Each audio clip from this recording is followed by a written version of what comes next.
పదే అదే అవమానంపై చర్చన ఇక వదలరా? తల్లిని అవమానించారు అంటూ లోకేష్ ఇంకెన్నాళ్ళు అదే మాట్లాడతారని బొత్స. స్టీల్ ప్లాంట్ పై చర్చ సందర్భంగా దారి తప్పిన చర్చ. తీసుకున్న సబ్జెక్ట్ ఏంటి, సభ్యులు మాట్లాడేదేంటి అంటున్న చైర్మన్. నిండు సభలో సీఎం చంద్రబాబు సతీమణిని అప్పటి వైసీపీ సభ్యులు అవమానించారు. దాన్ని తెలుగు రాష్ట్రాల ప్రజలందరూ విన్నారు, చూశారు కూడా. వైసీపీ ఓటమికి గల కారణాల్లో అది ఒకటి. సభలో ఆడవారిని దూషిస్తున్నా సరే అప్పటి లీడర్ ఆఫ్ ది హౌస్ గా ఉన్న వైఎస్ జగన్ ముసిముసి నవ్వులు నవ్వుతూ కూర్చున్నారే తప్ప వారించలేదు.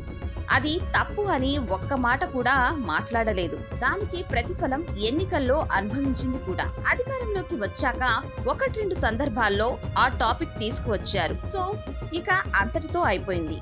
కానీ పదే పదే అదే అంశాన్ని రాజకీయానికి వాడుకోవడానికి ప్రయత్నిస్తున్నారు. మండలిలో విశాఖ స్టీల్ ప్లాంట్ పై చర్చ జరుగుతున్న సందర్భంలో మంత్రి నారా లోకేష్ ఓ క్లారిటీ ఇచ్చారు. అదే సమయంలో జగన్ హయాంలోని 5 ఏళ్లలో ఏం పీకారు అనే పదం వాడారు. అక్కడ మొదలైంది రచ్చ.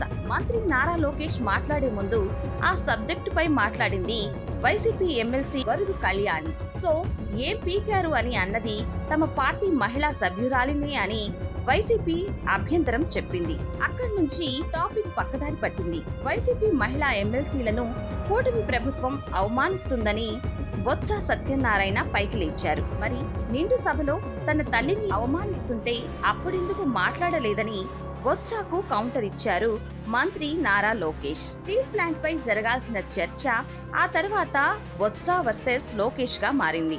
ఆ సమయంలో బొత్స అన్న మాటలు, మండలి చైర్మన్ వ్యాఖ్యలను ఇక్కడ ప్రస్తావించుకోవాలి. ఇప్పటికే 10-15 సార్లు తల్లిని అవమానించారు అని మాట్లాడారు. ఇంకెన్నాళ్లు దాన్నే వాడుకుంటారని ప్రశ్నించారు. అది నిజమే కదా. పదే పదే అదే అంశాన్ని గుర్తు చేయడం అంటే వాళ్లను మళ్లీ బాధ పెట్టడమే కదా.